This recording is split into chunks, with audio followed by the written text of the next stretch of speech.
मत्ती रचित सुसमाचार 20वां अध्याय।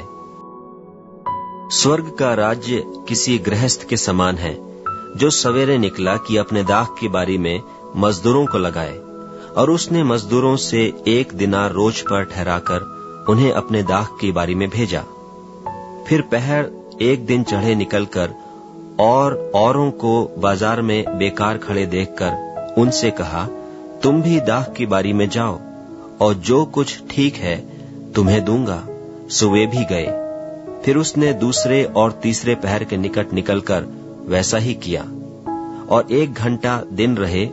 फिर निकलकर औरों को खड़े पाया और उनसे कहा, तुम क्यों यहाँ दिन भर बेकार खड़े रहे? उन्होंने उससे कहा, इसलिए कि किसी ने हमें मजदूरी पर नहीं लगाया। उसने उनसे कहा, तुम भी दाख की बारी में जाओ। सांझ को दाख की बारी के स्वामी ने अपने भंडारी से कहा, मजदूरों को बुलाकर पिछलों से लेकर पहलों तक उन्हें मजदूरी दे दे।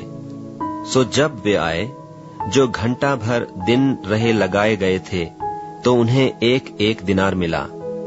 जो पहले आए उन्होंने यह समझा कि हमें अधिक मिलेगा, परंतु उन्हें भी 1 दिनार मिला। जब मिला तो वे गृहस्थ पर कुड़कुड़ा के कहने लगे कि इन पिछलों ने 1 घंटा काम किया और तूने उन्हें हमारे बराबर कर दिया, जिन्होंने दिन भर का भार उठाया और घाम सहा। उसने उनमें से एक को उत्तर दिया कि हे मित्र, मैं तुझसे कुछ अन्याय नहीं करता। क्या तूने मुझसे 1 दिनार न ठहराया? जो तेरा है उठा ले और चला जा। मेरी इच्छा यह है कि जितना तुझे उतना ही इस पिछले को भी दूं। क्या उचित नहीं कि मैं अपने माल से जो चाहूं सो करूं? क्या तू मेरे भले होने के कारण बुरी दृष्टि से देखता है? इसी रीति से जो पिछले हैं वे पहले होंगे, और जो पहले हैं वे पिछले होंगे। यीशु यरूशलेम को जाते हुए 12 चेलों को एकांत में ले गया और मार्ग में उनसे कहने लगा कि देखो, हम यरूशलेम को जाते हैं, और मनुष्य का पुत्र महायाजकों और शास्त्रियों के हाथ पकड़वाया जाएगा, और वे उसको घात के योग्य ठहराएंगे, और उसको अन्य जातियों के हाथ सौंपेंगे कि वे उसे ठट्ठों में उड़ाएं और कोड़े मारें और क्रूस पर चढ़ाएं, और वह तीसरे दिन जिलाया जाएगा।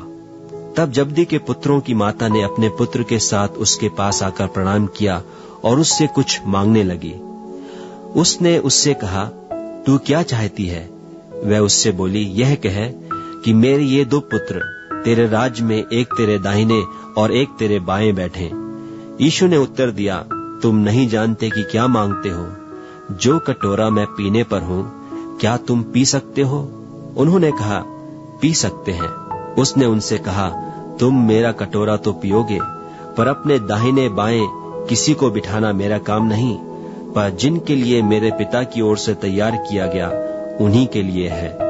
यह सुनकर 10 चेले उन दोनों भाइयों पर क्रुद्ध हुए।